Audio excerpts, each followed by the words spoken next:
नमस्कार दर्शक बंधु केबे आपण भाविछंती कि श्रावण मासरे ही कहीं महादेव को एते अधिक पूजा करा जाए। कहबाकू गले श्रावण सोमवार अनेक महत्व रही। एही वीडियो रे आमे जानिबा श्रावण व्रत पालन करी किए केउ फल पाइथिले, कहीं श्रावण मासरे भक्तंक उपरे महादेवंक विशेष कृपा दृष्टि रही थाए। आसंतु जानिबा श्रावण व्रत महिमार किछि एमिति अजଣା रहस्य जहाँकि अनेक शिव भक्त माने मध्य जानि नथांती।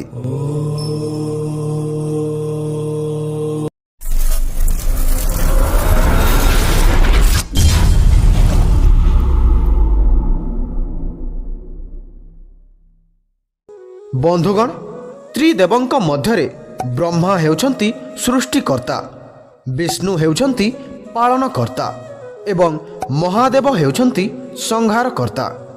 किंतु कौन आपण माने जानिछंती भगवान विष्णु जी कि एही समग्र सृष्टिर पालनकर्ता, से आषाढ़ मासर शुक्लपक्ष एकादशी ठारू कार्तिक शुक्लपक्ष एकादशी जाए शयन निद्रारे रहंती। से काहार डाक मध्य शुणती नाही।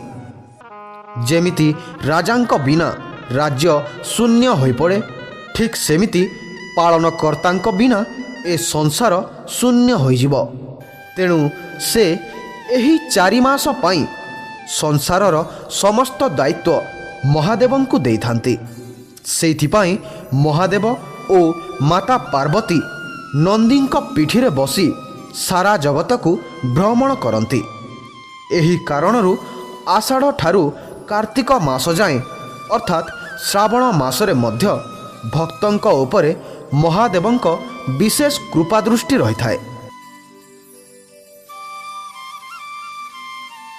मान्यता अछि जे माता पार्वती मध्य श्रावण व्रत पालन करी महादेवंकु पाइथिले।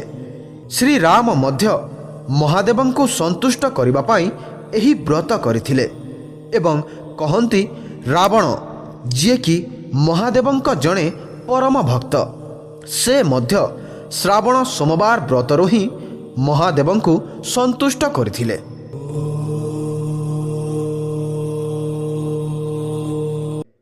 आसंतु सुनिबा महादेवंक एक महिमार कथा।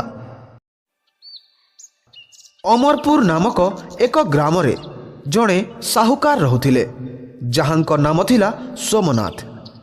तांक पाखरे धन संपत्तिर कौनसी असुविधा नथिला, हेले भी से बहुत दुखरे रहुथिले, कारण तांकर कौनसी पुत्र संतान नथिला।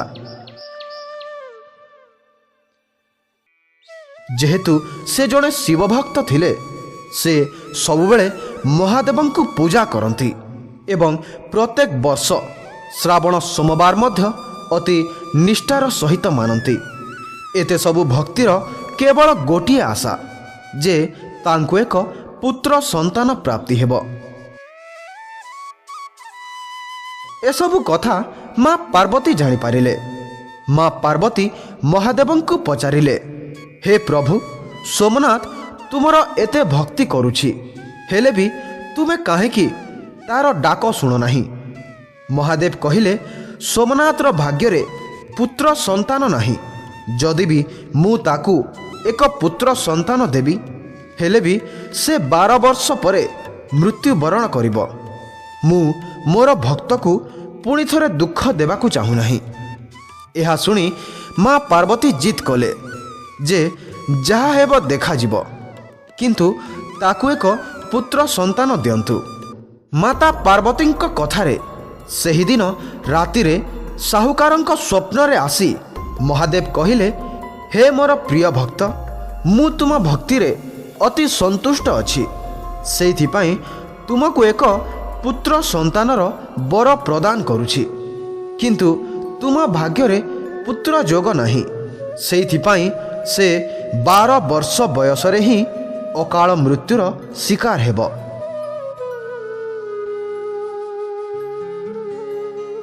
परे परे साहुकारंकु एक पुत्र प्राप्ति हिला, किंतु साहुकार खुशी हेबे ना दुख से बुझी पारु नथांती।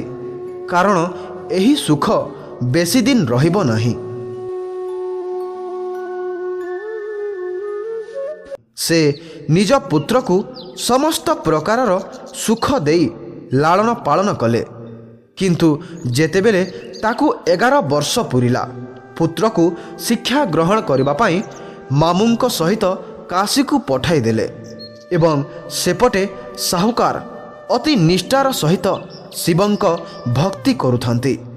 ଶେଷରେ ସେହି ସମୟ ଆସିଗଲା ଓ ପୁତ୍ରର ପ୍ରାଣବାୟୁ ଚାଲିଗଲା। ମାତା ପାର୍ବତୀ ଏସବୁ ଦେଖି ଅତି ବ୍ୟାକୁଳ ହୋଇଗଲେ ଏବଂ ପୁଣି ଥରେ ମହାଦେବଙ୍କୁ ବିନତି କଲେ। କହିଲେ, ହେ ପ୍ରଭୁ, ତୁମେ ତ ଏ ସଂସାରର ହର୍ତ୍ତା କର୍ତ୍ତା ବିଧାତା। ତୁମେ କାଳଠାରୁ ମଧ୍ୟ ସର୍ବୋପରି। ତୁମେ ମହାକାଳ। ଦୟାକରି ସେହି ସାହୁକାରଙ୍କ ପୁତ୍ରକୁ ଜୀବିତ କରିଦିଅନ୍ତୁ। ଏହା ଶୁଣି ମହାଦେବ ପୁଣି ଥରେ ସେହି ବାଳକକୁ ଜୀବିତ କରିଦେଲେ ଏବଂ ସେ ହସ ଖୁସିରେ ମାମୁଙ୍କ ସହିତ ଘରକୁ ଫେରି ଆସିଲା।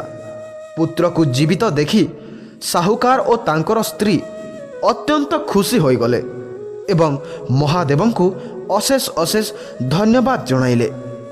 ସେଇଥିପାଇଁ କହନ୍ତି, ଏହି ଶ୍ରାବଣ ବ୍ରତ ପାଳନ କରିବା ଦ୍ୱାରା ଭାଗ୍ୟରେ ଥିବା ସମସ୍ତ ଦୁଃଖ କଷ୍ଟର ଅନ୍ତ ଘଟିଥାଏ ଏବଂ ମହାଦେବ ଭକ୍ତଙ୍କୁ ତାଙ୍କର ମନ ଇଚ୍ଛା ବର ପ୍ରଦାନ କରିଥାନ୍ତି।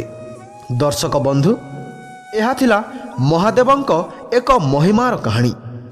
ଭିଡ଼ିଓଟି କେମିତି ଲାଗିଲା କମେଣ୍ଟ ମାଧ୍ୟମରେ ଜଣାନ୍ତୁ ଏବଂ ପ୍ରତ୍ୟେକ ସୋମବାର ସକାଳ 9ଟାରେ ଗୋଟିଏ ସୁନ୍ଦର କାହାଣୀ ଶୁଣିବା ପାଇଁ ଚ୍ୟାନେଲକୁ ମଧ୍ୟ ସବସ୍କ୍ରାଇବ୍ କରି ରଖିଥାନ୍ତୁ। ଭିଡ଼ିଓକୁ ଶେଷ ଯାଏଁ ଦେଖିଥିବାରୁ ଅଶେଷ ଅଶେଷ ଧନ୍ୟବାଦ।